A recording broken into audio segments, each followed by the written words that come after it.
The big story for 2018 are the new kids on the block, all the young guys that are moving into the Monster Energy NASCAR Cup Series this year. And the question is who's going to make it big time? And I got to be honest with you, I believe, and most folks I talk to believe, that William Byron is going to be the man to emerge from the pack and be a star in this sport for a long time to come. I wouldn't be surprised to see William win a race or two, make it to the playoffs. He'll be driving the number 24 car for Hendrick Motorsports. They certainly know how to win races and, for that matter, win championships. So look for him to do well. But Chase Elliott, also driving for Hendrick Motorsports, now with the number 9 like his father Bill.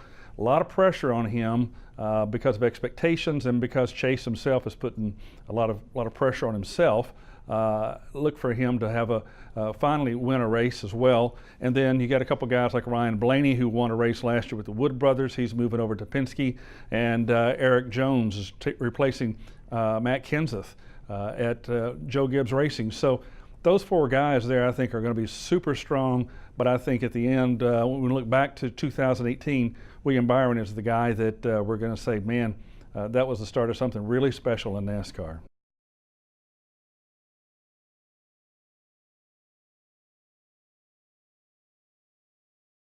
I've been paying a lot of attention to some of the testing and talking to a lot of folks, been penciling this thing out, and I believe that a veteran's going to win his very first Daytona 500. Brad Keselowski never won the Daytona 500. He has won at Talladega.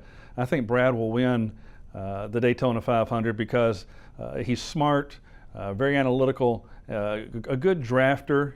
He runs well at Daytona and Talladega, 2 virtually identical tracks.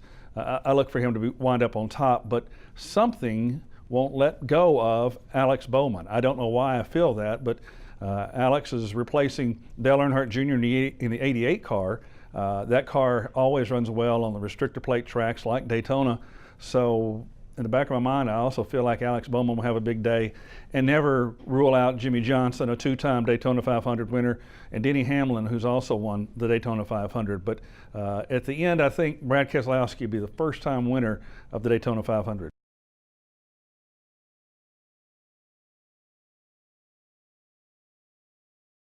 Well, Martin Truex was a surprise. I don't think many people gave him a chance to win the title at the first of the season, and that kind of thing can always happen. Martin certainly, we all knew, was a championship caliber driver, but the team was a little bit unusual, and they were able to put together a great run. But I think this year you're going to see a guy win his second Monster Energy NASCAR Cup Series championship. Kyle Busch, driving for Joe Gibbs Racing.